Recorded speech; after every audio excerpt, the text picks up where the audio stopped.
په پریویس ویډیو کې موږ د پروډکټ ټایټل اډ کو، د هغې ډسکرپشن اډ کو او د هغې کم نور پروډکټ انفارمیشن هغې اډ کړل او شارټ ډسکرپشن یې د هغې اډ کو. اوس دلته کې په رایټ سایډ باندې د هغې سټیټس دی چې دا پبلش کوي به. اوس چې که په ډرافټ کې تاسو سیو کول غواړئ دا پریویو کوئ چې په فرنٹ انډ باندې څنګه په نظر راځي. که زه په پریویو باندې کلیک کړم نو دلته کې د هغې پریویو به ماته جنریټ کړي چې دا به اوس په فرنٹ انډ باندې داسې ښکاري. بیا دلته کې که فرض کا د بل لیټ سپوز د دې بل آپشن ته راځم، دا چې دی د پروډکټ کیټیګریز، نو کم کیټیګریز چې موجود دي آل کیټیګریز کې اوس دوه کیټیګریز موجود دي، مینس کلاتینګ دی او آل کیټیګریز دی. که په دې کې نیو کیټیګري تاسو اډ کوئ نو د هغه ځای نه هم د پوسټ په شان قصه ده اډ کولی شئ او د دې ځای نه هم تاسو نیو کیټیګري اډ کولی شئ. نو زه به دلته کې کیټیګري اډ کړم او دې له به زه ورکړم مینز ټي شرټس او پیرنټ کیټیګري والا هم تاسو سلیکټ کولی شئ. سپوز د پیرنټ کیټیګري چې مینز کلاتینګ دی او دا کیټیګري ما اډ کړه او د ما په مینز ټي شرټ کې سلیکټ کو. بیا دلته کې د پروډکټ کوم ټیکس چې دی هغه ورته هم زه اډ کولی شم. که فرض که زه سوټ ولیکم چې په سوټ سره ریلیټډ څه شته که نه، زه به ټي شرټ ولیکم، دا ټیک زه دې ته اډ کوم او مینز به ورته هم ولیکم مینز کلاتینګ، دا هم یو ټیک شو، دا ما دې ته اډ کړل.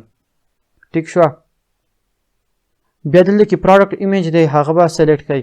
دې پروډکټ له به هسې زه یو ایمیج ډاونلوډ کړم ټي شرټ او ایمیج سیکشن ته به راشم.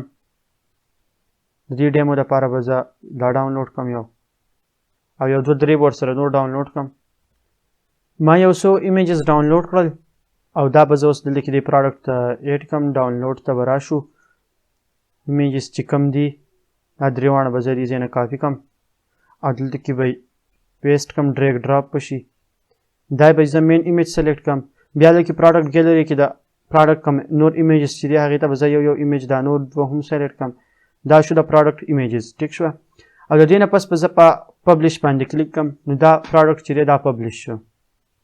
پروډکټ پبلش شو. که زه اوس دلته کې سایټ ته راشم او کلیکشنز په نوم باندې د دې شاپ پیج دی، که زه کلیکشنز ته راشم نو دلته کې به هغه پروډکټ ماته شو شي. اوس دا چې دی که نه دا د هغه پروډکټ ایمیج دی. دا یو ایمیج دی چې زه پې هغه ورکړم، بل ایمیج ښایي ټي شرټ نوم یې ښایي، څومره پرایسینګ دی هغې ښایي. او چې کله ما په دې باندې کلیک کو نو بیا دلته کې هغه ایمیج ښایي. دا زوم شو، اوس د هغې زوم هم زه کتی شم. دلته کې دا زوم بټن هم دا په فل سکرین کې دا ایمیج کولاو کوي.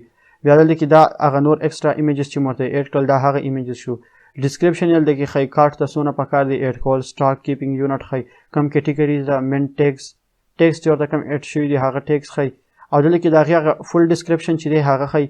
دلته کې اډیشنل انفارمیشن چې دی د هغې کم کلرز موجود دي، کلرز پکې دا موجود دي او سایزز پکې دا موجود دي. ټیک شوه. نو هغه هم دلته کې ښایي.